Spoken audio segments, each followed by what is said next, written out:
We are live. Welcome. My name's Markabadi. Woo! Monday morning, magic Monday morning, and yes, we have changed the show times to the mornings to create the illusion of the reenactment of real life. We'll see when that occurs and whether it ever does. A conspiracy. Okay. Aside from that, I have some wonderful guests today on Magical Monday. Our first guest is Johanna Beekman. She is a yoga teacher, a kirtan songstress who brings this radiant, soulful voice to inspire devotional practice. I like that. She's going to share her wisdom with us and maybe some songs. So she's coming up right now. At 10 p.m. in an hour, my second guest will be C. Christian Elori. He is an alchemist. He is a drama specialist, a dharma specialist. He's going to be sharing with us his wisdom on brewing self-reliance. So that's coming up at 10. Good. Without further ado, we will go over and say hello to, not with that one, to Johanna Beekman. Johanna! Hey! Hi. Mark. We're on. Oh, how are you? I'm doing well. Holding in here. I'm in Oregon right now, rounding in for the first time in some years. Right, exactly. How's that feel? Because normally you're traveling around and teaching and singing. It's been lovely, actually. I had an opportunity to set up my home recording studio. I'm working with my producer, Ben Leinbach, remotely on new tracks, even though I just released a new album. I've got some really fun collaborations and co-writes that I didn't think I'd be releasing so soon that are going to be coming out as well. So it's been a good creative fertile time. Right. I've heard that a lot from artists that they're actually really enjoying this. Yeah. Kind of like it's almost like the pressure's off and now you can be creative. Yeah, exactly. Yeah, and so I've had such an opportunity to really dive into the well and dive into new creative projects that I didn't think I would have time for. You know, I've been performing so much, and that's so beautiful and so filling for my soul and so many other people's souls, but it's also missing this huge part of what I do, and that it has to do with also taking care of myself and others and my own wellness. So having that space and time to breathe has been really a lovely gift. Right, because I mean, you know, you're tell us a bit about your service, your offering, because it's devotional, right? Yeah. So I grew up singing all kinds of music. I came out of the womb basically singing. I wrote my first song when I was 9. It was called Just a Little More Love, and it was all about the environment and the world and how the only thing that we can do to heal that is love. Right. And so the apple doesn't fall far from the original tree there, and it's just kind of grown and gone down different avenues, more and more transformational over the years. But there's a beautiful kind of music that I was blessed with early on by a teacher, Ram Dass, called kirtan and bhakti yoga. Before I was born, in my mother's womb, Ram Dass blessed her belly. She was dressed as a pumpkin at Brighton Bush Hot Springs, and it was just before, it was Halloween, so I was born just after Halloween, and so later on that practice came back after singing and touring, doing regular music, and watching people get further from spirit while I'm singing, you know, with alcohol and other substances, and just finding myself coming alive when I was singing, but seeing that people go kind of dead, numb. Right. And so this devotional practice of bhakti yoga is the path of the heart, really opened my heart to a new way of thinking, being, feeling later in life when I came back to that practice after having all of this experience with music and transformational practices, to bring it together with yoga, also the physical act of cleansing the body of the mind matter that takes us away from the heart, right? Yes. You know? So to bring those practices together has been a real gift growing up in non-denominational churches and singing interfaith gospel music with Reverend Isaiah Jones. Rest in peace. So I just released my first album where I am weaving the devotional music of the East, India and Nepal and all of these things, with the devotional music of the West, gospel. Oh, that is wonderful. And that's released. What's it called? It's called Mantra Soul, and we just released it. It's on Bandcamp, CD Baby, all over iTunes. You can follow us on Spotify, Johanna Beekman Music. Cool. We'll put some links in the video below. Yeah. So you notice this. I mean, that's what I wanted to kind of like circle back round to. Is this notion of when you were? I mean. I want to talk about that first. The difference between, have you noticed how your performance, how your performance has changed from when you changed your audience? Right. Yes, absolutely. I've been through many musical lives, so to speak, right? You know, it's all life, rebirth, death, the cycle of life, and in all of these traditions, spiritual traditions, it's about this kind of letting go and being reborn, right? Right. So I feel really grateful for every musical life, but my music was always kind of a prayer, but what happened was the prayer became suddenly this like really internal prayer became something that was healing others too. Mm-hmm. And it's, you know, and I actually came to Bhakti Yoga through transcendental meditation, a kind of back door, which is an internal mantra meditation where you're repeating one word, and it was really, really popular in the 70s. And and it's carried on, but for me, I wanted more course meditation as a singer, as a performer, as an actor. I have a lot of background that brings me to a practice where the spiritual and the performance and the private life is kind of one on a main stage, but I still have a really strong practice at home. And that's the piece, you know, coming from a transcendental meditation practice of 20 minutes a day, twice a day, you know, doing this thing that could be boring to the American mind of repeating one thing. Oh my. To any mind. I mean, I think that's the whole point, isn't it? Is to bore the mind out of the equation so that you can look with the non-mind. Right, and you can have inner peace with that space. So like mantra is mind, protection. Mana is mind, and then protection. You know, mantra. So we are protecting the mind with these mantras, whether they're in English or Sanskrit or another sacred language. It is an opportunity for us to find that sacred space within and let it grow, and that light, that guru, that you know, guru is dark, gu dark, and then ru is light. I'm also a yoga teacher, so I do a lot of Sanskrit, you know, studying. And we had Jeffrey Armstrong on. We had Jeffrey Armstrong on telling us the actual meanings of all Sanskrit words and like redefining and everything. So I'm really liking your few ones. I love that. Yeah. So light and dark is what guru means. Yeah, so like guru is someone who sheds light into the darkness of the soul. So like I may be my own guru at times when I'm in my own practice in the light of my soul, right? Nice. So, you know, and it's all of these practices are a way of getting closer to the light of our own soul. Right. And like, then we can shine that light and other people can find their light. Right. You know, and sometimes in the West, we think of it as this external guru, this deity person, you know, this like lifelike deity, you know, this human being that we're deitizing rather. Right.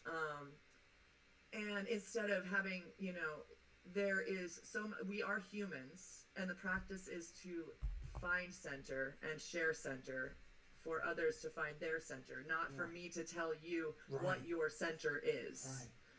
You know, it seems to echo this notion in the Western society and pretty much across the world of us going outward to seek our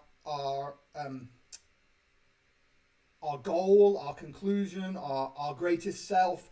Go outwards, achieve that, and it seems like the message from the devotional practice, which might be applicable to all aspects of life, is start internally first. Start with the inner self. Like that's the journey is the inner self, even though it looks like it's the outer self. Right, and so circling back to this time, it's like, you know, all of us performers, a lot of us, even not in the spiritual performance world, we have this internal world, and that's where the music and the prayer comes from, right? And so then we're put on stages and we're driving, like I'm driving around my RV around the country for like half of my year. And then the other half I'm on performance stages. When am I going to have time to create and go within that kind of nurturing shell of like, you know, this is my inner world. So, you know, I'm sitting in this tiny little studio right now that has been sufficient between my RV and it for the last 5 years. I sold my house in Portland, Oregon a couple of years ago, and I've just been on the road because I haven't needed a home. I'm in these beautiful homes all over the country, and people host me, and it's such a beautiful network of heart-centered people because they're in their practice and they're sharing their light. You know, everywhere I go, I feel supported by their practice and their kind of nurturing essence because they have filled their well. They are able to fill my well because I've been on the road, right? Right. But at this moment, I'm finding myself here, and it's been great. But I'm sitting on one side of my studio where I do all of my yoga, and you can't even see it because I had my recording studio set up on the other side. So I found myself a place, another silver lining. You know, I have a little yoga studio right next door that's also an apartment, and I can have my RV and my dog and all of these things. So it's like we're all having this Om Namah Shivaya. Okay, Shiva in Hinduism. He is a space maker. He is a warrior, and he destroys, and then through that destruction, there's new life that comes, right? So right now, as a world, we're in this kind of, like, Shiva just hit, or like Kali is also a transformative warrior energy, and she's the divine feminine side of that. And so we're slicing through the illusion, right? And we're finding what's real in that space. And some people who don't have resources and practice are really suffering right now. So what I've been trying to do with my own practice is I take a moment and I dedicate it to people who need the practice. You know, I dedicate my practice to people who are suffering, because there are a lot of people who are isolated, who, you know, who don't have the resources internally, the well that you or I have been cultivating through yoga, asana, mantra, whatever. I'm not sure what your meditation, yes. Exactly. So there's all these modalities that lead to the same place, right? So if the world can listen to this podcast or this live stream, right? Yeah, what do you call video casts? I mean, podcast is such a cool word, but you know, what is this? A vlogcast, I don't know. Right, a vlog? Vlog, yes. Videolog, yeah. But still, it's just not as cool, you know. No, it's way not cool. No. But, you know, we're working on it. That's the thing. That's the other exciting thing about this time is there's so much transformation that's happening. And with that Shiva energy or Kali energy, that clearing that we just had, I'm watching these huge honeybees all over. They're just out. They're really enjoying their lives. Meanwhile, the media and the fear about some other killer bee, you know, like, here we go again. But, you know, I was like, oh, I'm enjoying this one moment of life. And then someone's like, oh, there's a murderer bee that's out there. I'm like, oh. But you can't take all of the wind out of my sail because, you know, I'm seeing so much more wildlife out, and Mother Nature is breathing, and, you know, I look at the water and it's clear again. You know, have you seen those pictures of the Ganges in India? I've not seen the Ganges. I saw Venice. You saw Venice. Exactly. I saw the swans in Venice. You know Jim Beckwith, our friend Jim Beckwith out there from the Bhakti Yoga tribe. He did my album art for Mantra Soul, my Jim's new album. Great. Remotely, and so we were just chatting on the phone the other day. He's like, it's so crazy out here. He's been in Bologna. Where is he? Italy. He's in Italy? He's in Bologna. He's been in Italy for the last, since it hit. I was in LA when it hit, and he was in Italy, and we were working on the CD art remotely, and we're like, yeah, I'll see you, you know, in the spring. And he's like, yeah, there's this festival and this festival, and so we're catching up, and they've finally opened up Italy parks, and he's been in the city, unable to leave. Wow. Proper quarantine, yeah? For real. So, you know, I just count my blessings every day. I've got a meadow if I open this up behind me, and I've got trees. And because where are you now? You're in Oregon, but where?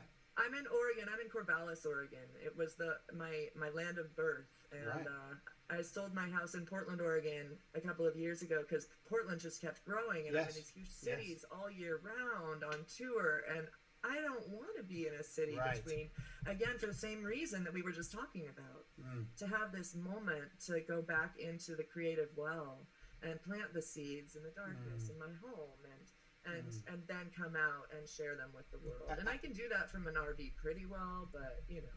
I like that vision there. Down for a minute. I like that vision that you just populated inside me, which is the go into the inner well and plant the seed in the inner well, and I love that as a vision, like you know, almost like a lily, a water seed. So it's in your inner well, which is like this, you know, boundless, endless, edgeless thing, and then we refocus, and I think that's what this pandemic. I think that's what poor Mickey. I think that's what this this situation has given rise to, is an ability to refocus one's attention, and so you'll find. I mean, I notice with a lot of the artists that they have this. It's like, oh, I can breathe. I can be creative again. I don't have to worry about, because there's a kind of paradox, because especially with devotional music and service, because like I asked the artist, who are you singing for? Who are you performing for? And you know, and there's an interesting, who are you performing for? Who do you perform for? I perform for spirit. Right. And that is all within and without. Right. You know, and we were talking, I mean, we've actually been circling around this mantra that's actually on my new album, Om Guru Deva. So Om is the primordial sound of the universe, creation, and all living things and their interconnected nature, right? And the vibratory nature of all of those things. And then Guru is, like I said, darkness and light. And then Deva is shining divine. So we are finding this shining divine teacher that lives within us all. Right? Yeah. So one of my teachers, Gina Salah, we were just chatting on the phone. You probably know her from the Bhakti Fest tribe as well. And she was in India when it all hit. Or no, sorry, she was in Mexico. My friends Jaya Lakshmi and Ananda were in India. So we've all been splintered off, you know, when it hit. And some people like Jim is out in Italy and he's just been stuck there, you know? Yeah. Or I have friends in Costa Rica who are just live streaming every morning, you know? So if we can stay in our practice, but for me, like, I have a hard time sometimes. I've been having a hard time tuning into the technology piece. Right. Because it feels like it's my practice when I'm at home. So you so feel it feels a little bit more private when I'm in my internal world. And so to bring a technological piece into that feels a little bit awkward. And with the kind of music that I've been singing, there's audience participation that is, you know, really, you know, we love to require it, but you know, there's this inspiration for people to sing along. And so that feedback loop, to have that feedback loop cut off is really difficult, you know, because yes, I sing for spirit and all, but there's also this feedback loop of we are all one voice when we're singing together. And then when we are singing in one room, our heartbeats literally become synchronized because we are breathing together. And as we breathe together, our nervous systems become synchronized. And as our nervous systems become synchronized, we have this beautiful, friendly nervous system smile that comes across our, you know, parasympathetic nervous system, you know, because we're feeling friendly. And then our heartbeats are synchronized, and then we're all one. And oh, you know, I sound like a big hippie, but it's true. Kumbaya, like it's real. When we sing together, something really magical happens. So that's the piece that in this, you know, while we've been like joyously celebrating this, you know, pandemic, whatever you want to call it. You know, it has been a gift, you know, but there's also this piece, this awkward reframing and relearning who we are with spirituality and technology simultaneously. Well, I mean, isn't that like a beneficial thing, the awkwardness, because isn't that part of the Shiva burn? The Kali it's a burn. learning curve. Right, so then there's this spaciousness and there's this awkward moment, and then you get to rebuild, and it's super fun. I've been producing my own music. It's like I'm like DJ Joe Beats on my like having some fun, like getting some ecstatic dance grooves together, and conscious English music that I've been wanting to put out for years, but I haven't had the time to sit down and learn how to do that for myself. So it's been a super empowering time as well. I got this microphone here so that I can fly vocals back and forth and not have to drive all the way to San Anselmo every time I want to throw down a vocal track. So there's this opportunity if we're in growth mindset. There's like two kinds of mindset. If you aren't in growth mindset, you're not going to take that awkward neural pathway that you've never used before because it's awkward. Right. And it's not familiar. And in those unfamiliar spaces, there's this kind of crunch. Right. But, to have growth mindset, we're like, oh, it's awkward. It's new. It could be a real great opportunity to set up my microphone here today with you so it has the best sound and make sure that I get the, I'll figure out how to use lights and all. I have a theater. I was in theater in college. I have a little bit of that, but I was thinking about that this morning. Like, should I put on stage makeup as I'm doing all of these things on video? It's just, because if you're doing a music video, it's anyway. Well, I got all my makeup on. It's a whole new world, right? Did you put on your makeup this Absolutely. morning? I have this Homer Simpson spray gun. It's like the shotgun in the face with the. Right. But so the.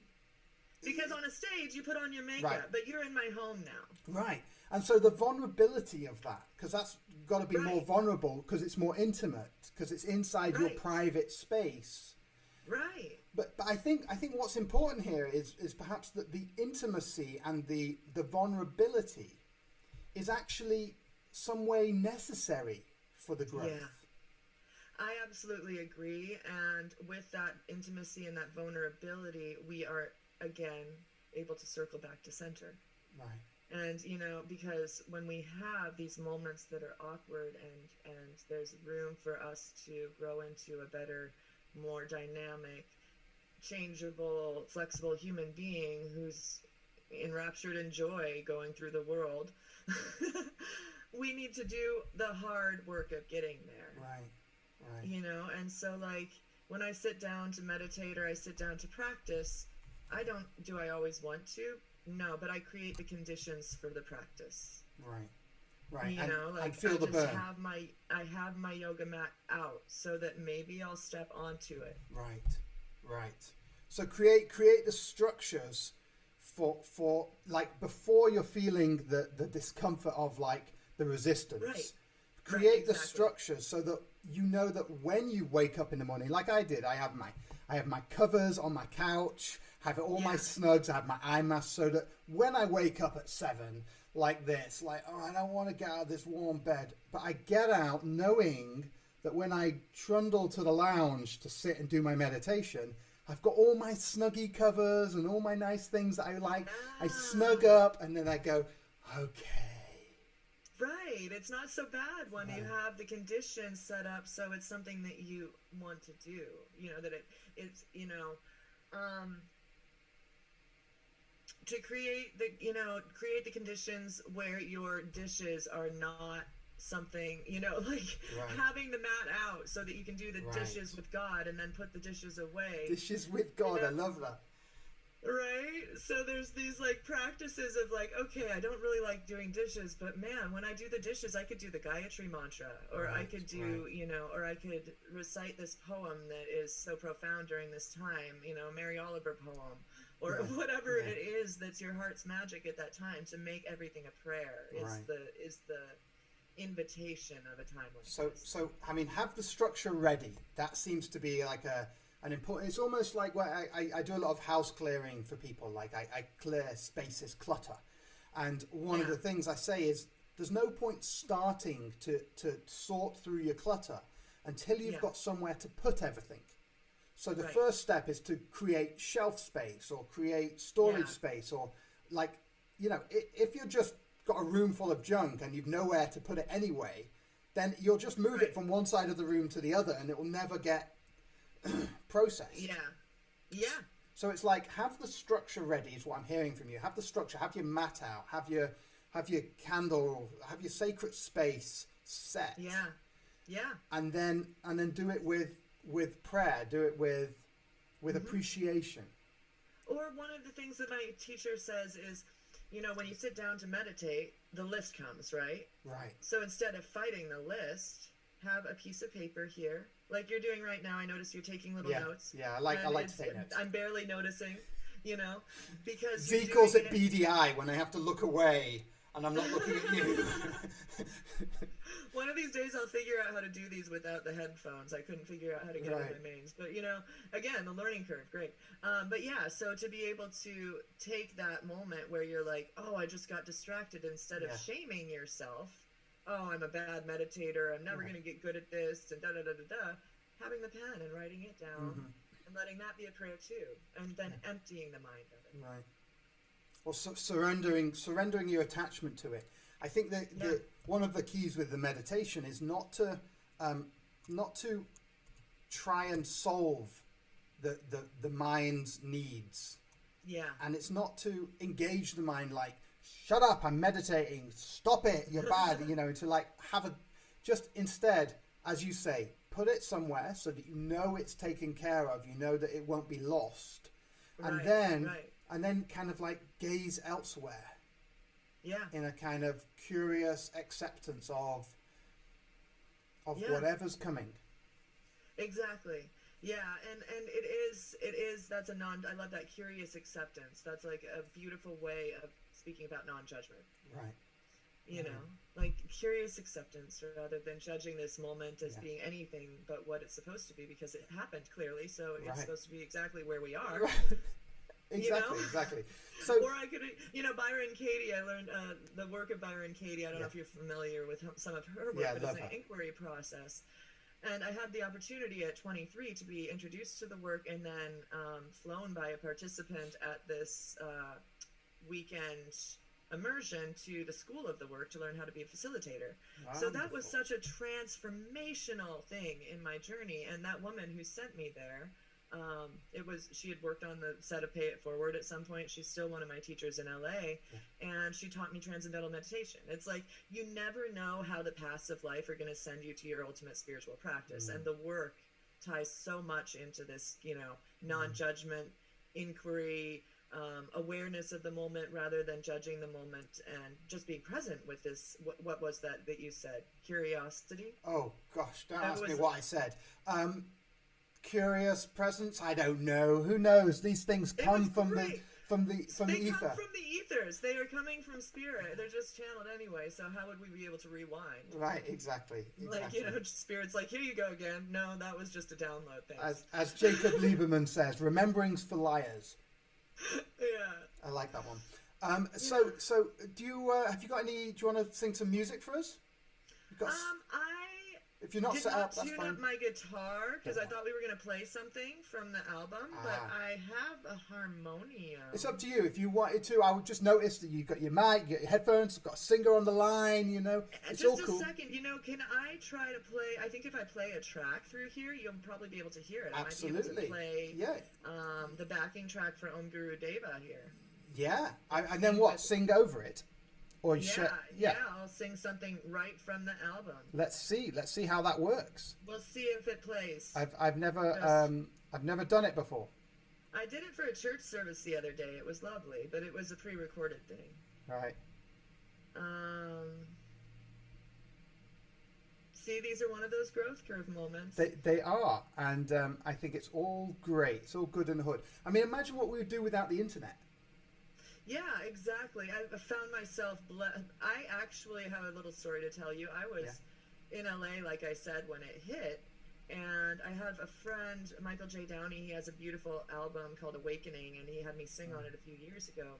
And he's building his dream home out in the Sierra Nevada mountains near some hot springs, and so he has this 3-bedroom house that's just sitting empty. Right. And so I decide to go stay there, and I was there for a month with very little internet, and I had an opportunity. I actually wrote a melody to a Kali chant that's not very familiar to a lot of people, in the West. I found it in all of my time with me, myself, and I, because I couldn't watch all of your live streams because Right. the internet was so. And I had just released this mantra album, thinking, I'm going to give mantra a rest. I've got a lot of English to say right now, and this mantra to remove all disease Right. came through. And so right now I am starting to produce it, and I've got Gina Salah, Dave Stringer, Ben Leinbach, Nice.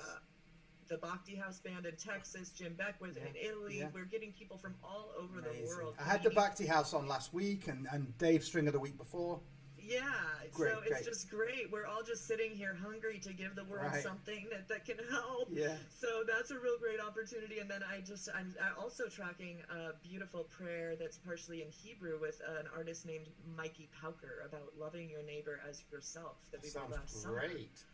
And Mikey Pauker. he's Mikey Pauker. He's actually got a little, I think it's called Mother Earth Festival or something that he's been producing on the internet, and he just did one yesterday with Jayu Tal and I saw that. Mamuse and a lot of things. But he sings in Hebrew and English. Mamuse is great. Thank you for that. I'm wondering who else. Mamuse. I'm going to get Mamuse on. I love them. There you go. They're yeah, wonderful. and talking about growth mindset, I'm like watching all of these people interview me on their podcasts, and I'm like, wow, you're getting to learn so much. Maybe I'll do that someday, because we've got time. Why not? Right. Well, I've learned this whole. You. Hey, Mark, what are you doing? Can you tell me about, your experiences meditating and producing a podcast? Yeah. And whatever else you do. Yeah. Because we all have so much to share, and with all this space and time, we have an opportunity to do that. And in that lieu, I'm going to do my best to figure out how to make this play. Perfect. Let's see. Let's do it. Let's see what happens. All right. Can you hear it? Are you hearing that? No. No, probably because it's through to your headphones. Can I take them out? I don't know. Let's see. Nothing. I don't hear anything. Do you hear anything?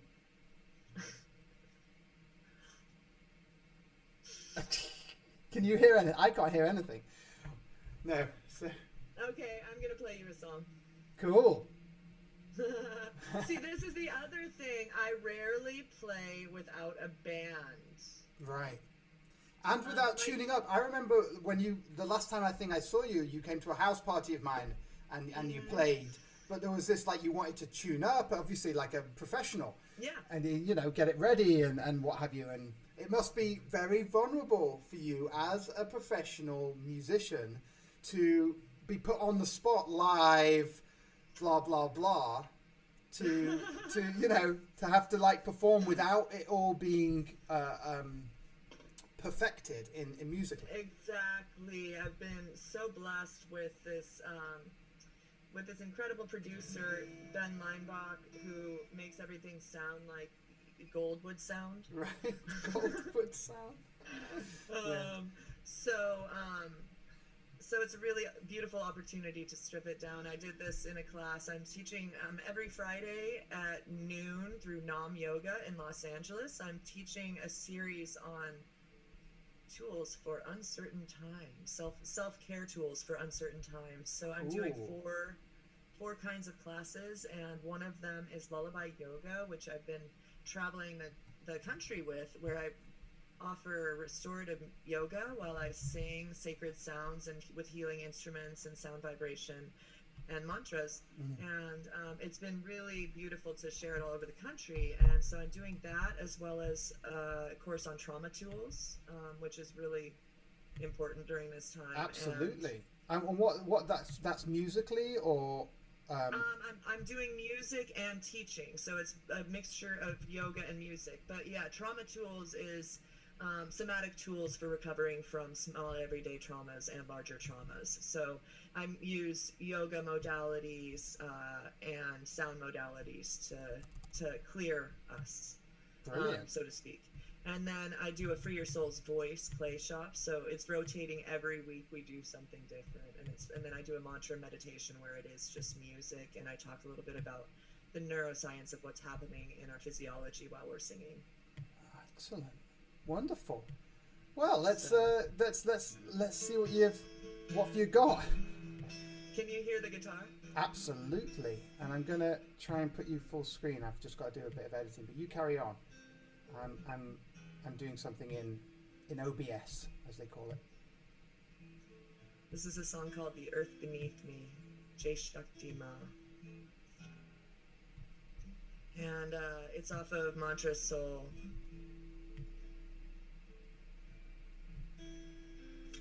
And there's a little bridge in here that was written by as an offering to the midwifery community of the world. And the author is Diana Hull, and you might be familiar with that part. It's called Back to the Sea, that part. The earth beneath me, the sky above, this heart that's beating. Mother, won't you carry me, carry me, carry me home?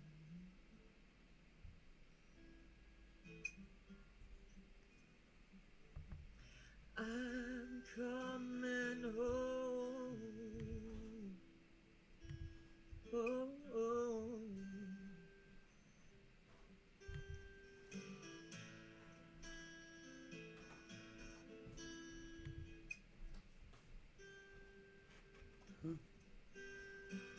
Earth beneath me,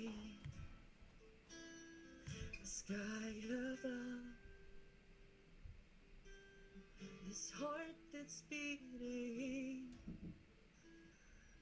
Mother, won't you carry me, carry me, carry me back home? Oh, oh, oh, oh, oh. Mother, take me home. Oh, oh, oh. Jema, Jema, Jema, Jai Shakti Ma, Jema, Jema, Jema, Jai Shakti Ma, Jema, Jema, Jema, Jai Shakti Ma, Jema, Jema, Jai Shakti Ma.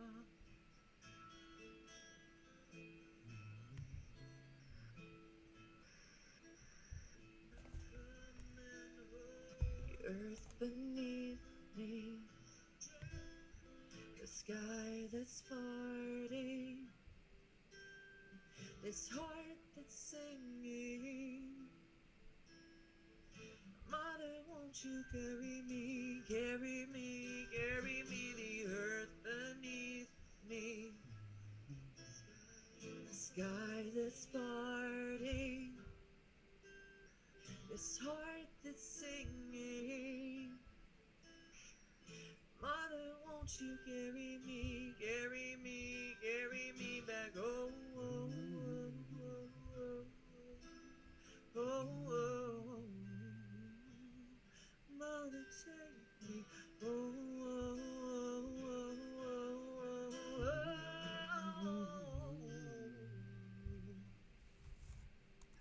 River is flowing, flowing and growing. The river is flowing home to the sea. Mother, carry me. Your child, we will always be. Mother, carry me to the sea. Jema, Jema, Jema, Jai Shakti Ma, Jema, Jema, Jema, Jai Shakti Ma, Jema, Jema, Shakti, my mother take me, mother guide me, ocean deep, living inside me, mother take me, mother guide me, ocean deep, living inside me.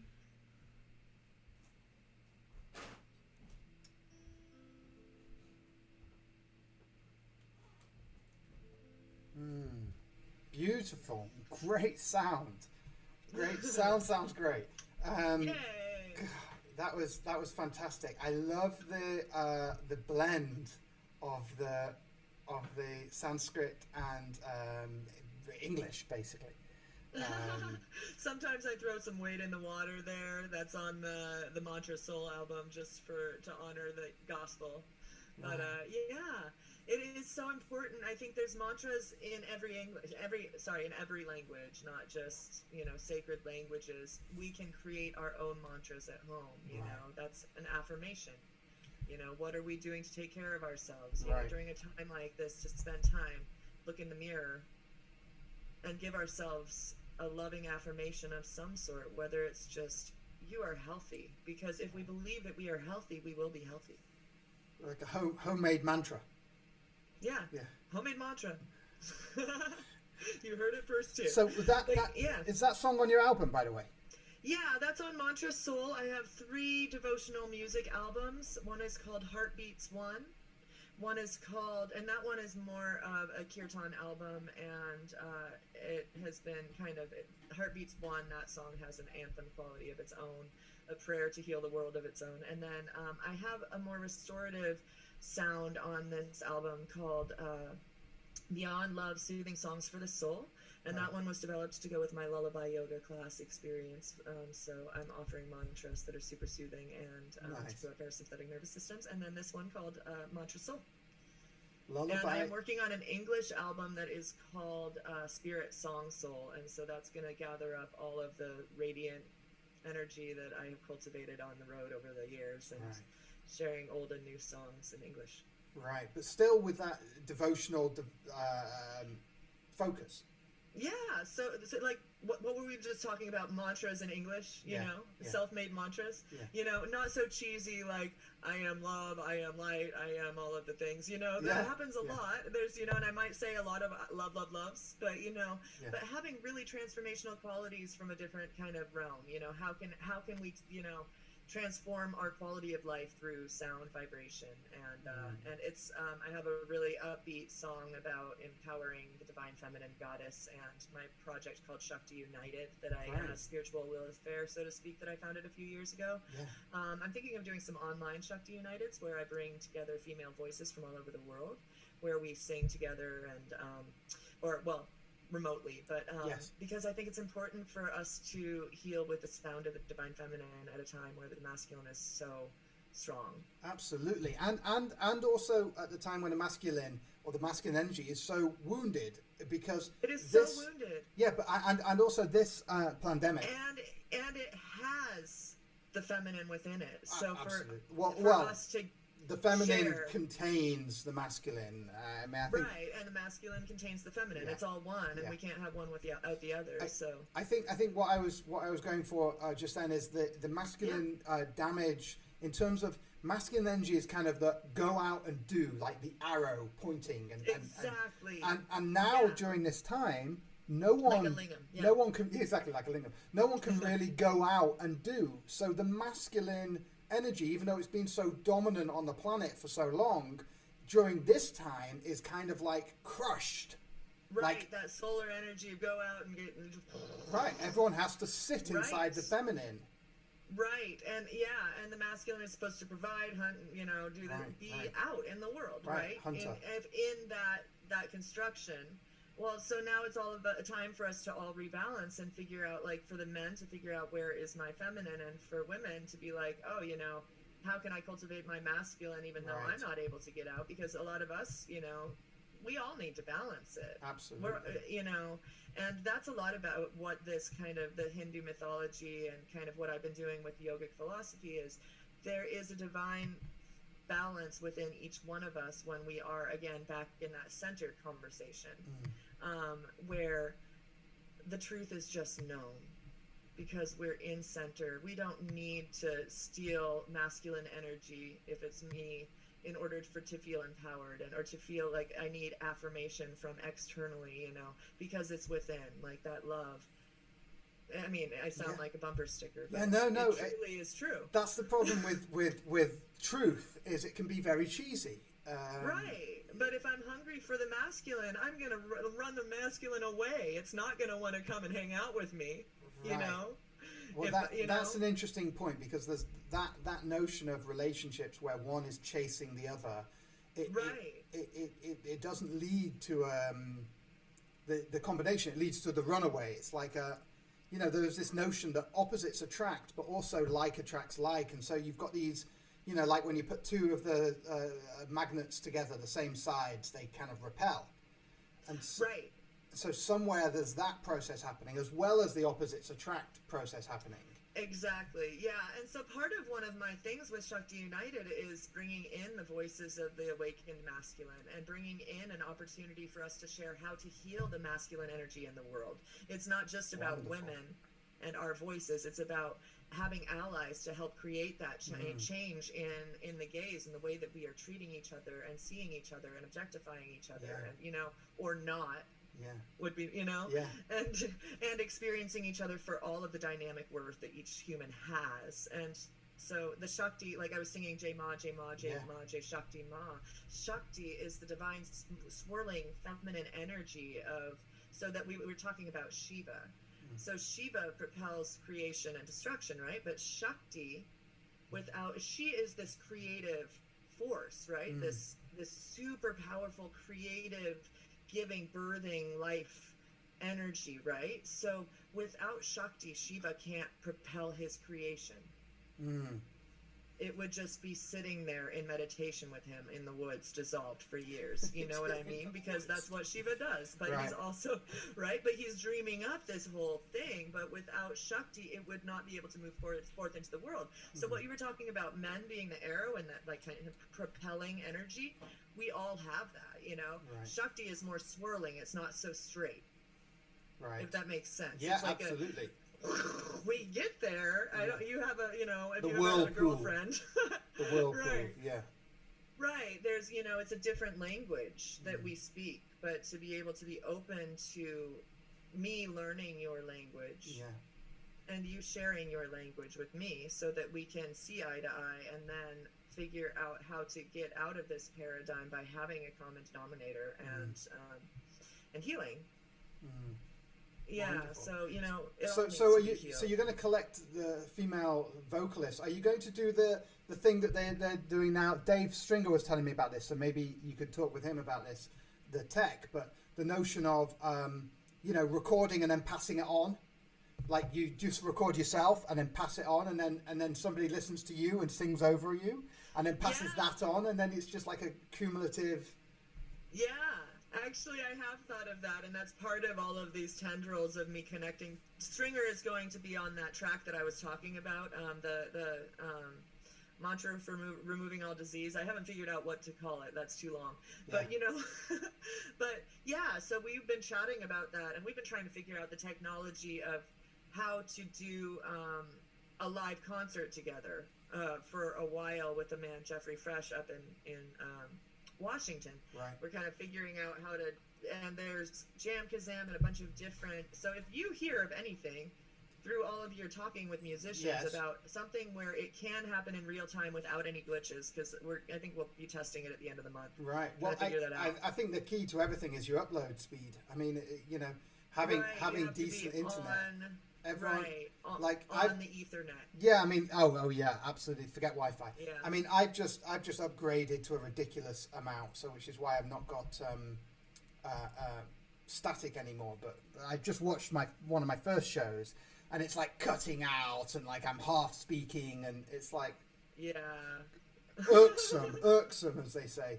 But yeah, obviously, but it just gets better. Yeah. I'm so very grateful for being able to converse with people at this time, and having this platform to be able to reach people.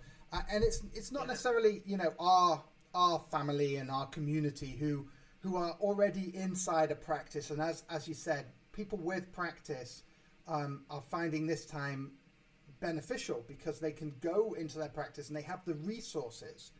And I think by resources you're talking about spiritual resources rather than money and stuff. Because I mean I've not earned any money for 3 months we or all whatever. just lost everything. Right. Anyone who's talking to you right now probably just lost everything. Right. And, you know, that's just the way it is. But, you know, but there's abundance in so many other ways, you know. Exactly. But I think what you were talking about is the resources, meaning the spiritual resources. Exactly. How does somebody like start, if somebody's watching and they go, well, I've no spiritual resources. What would some of the things they can do to, you know, to start to look for something? Yeah, so there's a lot of different paths, and I grew up in the Unitarian Church where all paths lead to the same place, you know. Right. So there's a lot of different kind of spiritual churches, so to speak, that didn't necessarily start out as churches that you can kind of explore, like the Unity. Right, Unity's great. I was at Unity Central out in Missouri playing last year. It's so beautiful. There's a campus, and it was founded on just meditation. It was a meditation group to begin, and it just grew and it grew and it grew.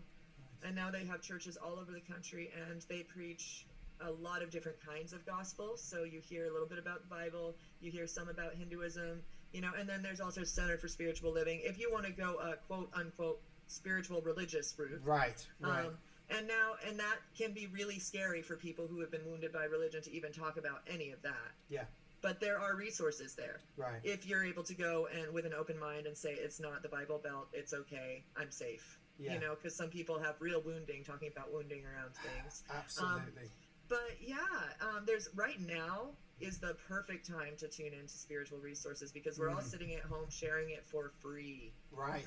Right. Or very little. So go to, you know, I know that Nam Yoga LA, I've been working through them. A lot of different big yoga studios all over the country are streaming great teachers. I tuned in with Sean Korn the other day on Instagram. We taught next to each other at festivals. I've never practiced with her because I'm always working. Right. You know, a lot of these teachers that are friends of mine that were like, oh, hey, what's up? Yes. I'd really love to practice with you someday. It's like, now's the time. Right. So right now the resources are almost, but you know, there's like basic things like Eckhart Tolle, right. You know, and Byron Katie, yeah. So it's basically find who you like and go and find out what they're doing. Ram Dass. Yeah. There's so many amazing teachers, and look at the most popular teachers. I mean, there's something to be said for that. You know, people who really have a lot to say. I like Shiva Ray for me. I love Shiva her. Ray is wonderful. I love, and you know, and Soul David Ray. Sherman. Yeah, and Saul David Ray. Such a sweet brother. I sang on Saul's album. He's so wonderful and heart-centered. Absolutely. Bhakti, You know. Actually, I gotta get him on that track too. Absolutely, because he just set up his home studio too, and so now, like talking about the technology. Now all of us have the technology to be like, okay, I'm gonna sing the first verse. I think the chorus is gonna be like this. You go. Yeah. You know, it's like those pictures where you used to pass it around the room. Now we just can't have social contact, so we have to email it. Yeah, exactly. So thank you for. Go ahead. No, I was just going to say it's been such a pleasure to have you on, Johanna. Yeah. And it's great to see you as so many spiritually resourced artists are really using this time to open and share their blessings and you know and invite us into the vulnerable. Thank you for inviting us into your home. I mean, you know. Yeah. I had a student the other day that was just, I've never seen you play solo before. Right. You know? So it's such an opportunity for, you know, these people that I know from all over the world who have been, you know, just on big picture, you know, moments, to be like dropping in on such an intimate level and sharing this hard practice, and just so thank you for receiving it, and I look forward to seeing you when all of this lifts. Are you still in Santa Cruz area? No, I moved from Santa Cruz. I'm in San Rafael. Oh, you're right next to my producer. Check it out. He's in San Anselmo. I know. I heard you drop San Anselmo before. I bike there now. I take my little bike. I love it up there. Yeah. Those ridges are awesome. Yeah, well, exactly. enjoy the sunshine. I know it's beautiful this time of year, Yeah. and we'll Thank pray you. that Mother Nature stays happy. Yeah, exactly. Well, Thank you take so care. much for coming on. Very many blessings. Hold on before you go. But thank you for coming. Wait there. Yes. Thank you for coming.